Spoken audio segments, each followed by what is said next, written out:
Hi there, my name is John Hingle, though most people call me Jack, and today I'll be presenting about historical preservation. Now, the events and locations that played formative roles in our history in the United States hold so much significance in the realm of education and progress. Now, the idea of preserving and remembering these events is pretty much an idea of the early 20th century because it was never super enforced before then. But historical preservation does seem quite simple at first glance. It might just seem like putting a piece of paper in a glass case at a museum or making sure that an old building just doesn't fall down someday. Now, it is a little more complicated than the surface level might give away, but we'll get into that in just a minute. Now, before we start, something to consider. Think about a time when someone, probably your mom, because that was my experience as a kid, took you to a museum, monument, or a historical site.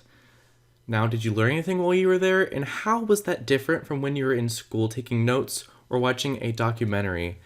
Now, I think of a stately home we have kind of by my house, about 20 minutes away, and it is built in the late Victorian era, early Edwardian era is when it was lived in, and it teaches you so much about life in that time for wealthy people.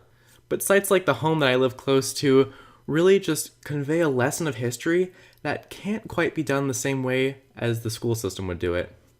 Now, and that's why living pieces of American history should be preserved for future generations to enjoy, because they would not be able to if we didn't quite have those pieces of history that still exist today. Now, before we can talk about the issues and the solutions and the barriers to these solutions, we have to discuss what's the purpose of historical preservation. Now, according to Kenneth Chorley, who is a conservationist and a leader of the field of historical preservation, he says that the purpose of any historic preservation, the one and only purpose, is to communicate the lessons of history in order that the present and future may learn from the past. Now, again, that kind of sounds like a very fancy way of your history teacher responding to you saying, this is why we need to know this information for the future. Now, to paraphrase another quote from Chorley that isn't quite mentioned in this presentation, is that these pieces that remain from history, they breathe life into the chronicle of humankind. Now, you're not sitting at a desk. These things exist. You can touch them, you can see them, you can sometimes hear them and interact with them in different ways depending on the individual location or item or exhibit. And those are considered to be like a bridge between architecture and history. For example, if it was a building, it'd be an example of historic architecture that can hold some context about events or people or any kind of lesson that can be learned from history. Now, that's from Columbia University. Now, another quote here from Patrice Frey: the primary goal of preservationists should be to support people and communities in retaining the places they feel passionately about and doing so in a way that supports their evolving needs. Now, I'll talk about that a little more in the future. Now, I think that a need can just be the necessity to prevent an experience or an event that might have not been so good in the past from happening again. Now, by having these pieces of history remaining there, a constant reminder of these things that happened, and as long as they're here, hopefully those bad things will not happen again. Now, a quote from Mark Twain that you should be thinking about during this is that history doesn't repeat itself, but it does rhyme. Now, what are our problems here? Now, one problem is that those who are in charge of a place or an item or an exhibit don't care or are either unqualified. Now, of course, this is not every exhibit. This is just a select few, but a bad apple spoils the bunch. Now, money is not magic. It has to be used correctly and effectively, assuming it's even in the equation at all. A project itself is not the end goal, it is the means to a more important end rather than the end itself. Now, proper research is too often not conducted at all or entirely overlooked if it is there already. Now, research is actually called the lifeblood of historical preservation. It's considered, the most important piece of the puzzle here, and that's because how can we document or record an event if the proper research hasn't been done to even discover what that event is or what its significance might have been? Now, there's a whole article comparing coronavirus to the Black Plague in Europe, and it discusses how it's important to record information correctly so that our understanding of it in the future can be correct and not misled by maybe some facts that were recorded incorrectly. It's a whole other can of worms I won't go into, but that is a fascinating article and it is linked in my resources. It's by Greenberg is the last name. Another issue is that significance is fixed, but shouldn't be. So that means that American society has objectified and scientized the practice of historical preservation because it is such an ambiguous field. There's so much leeway you can have in that. But establishing that significance is not always good. It's usually an issue, actually, and I'll give you an example why. Now, in the case of New York City, City Hall Park, it is this gorgeous park with these fountains and this wonderful green space and this architecture surrounding it.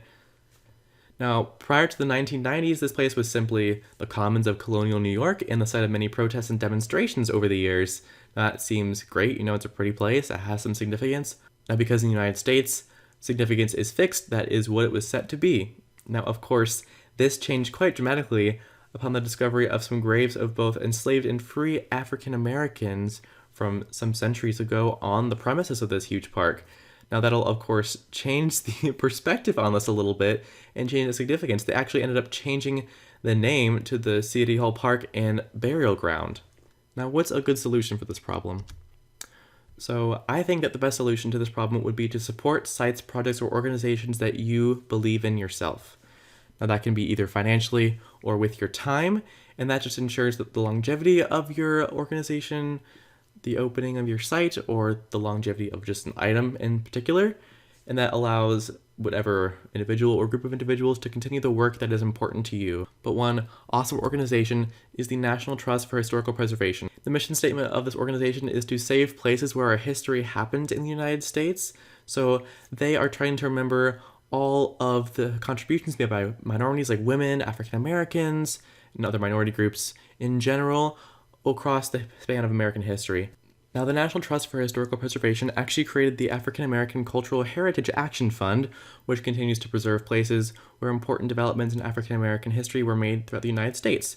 Now, that includes contributions made by, women in general, African Americans, other minority groups, all that stuff, but specifically looking at African Americans in this case. And that is so important, especially with the resurgence of the Black Lives Matter movement that happened over the summer and is still going on.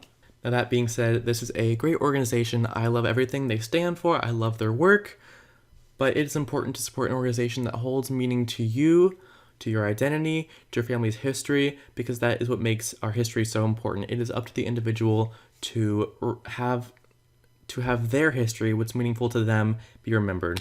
Now, as for barriers, supporting an organization isn't always enough.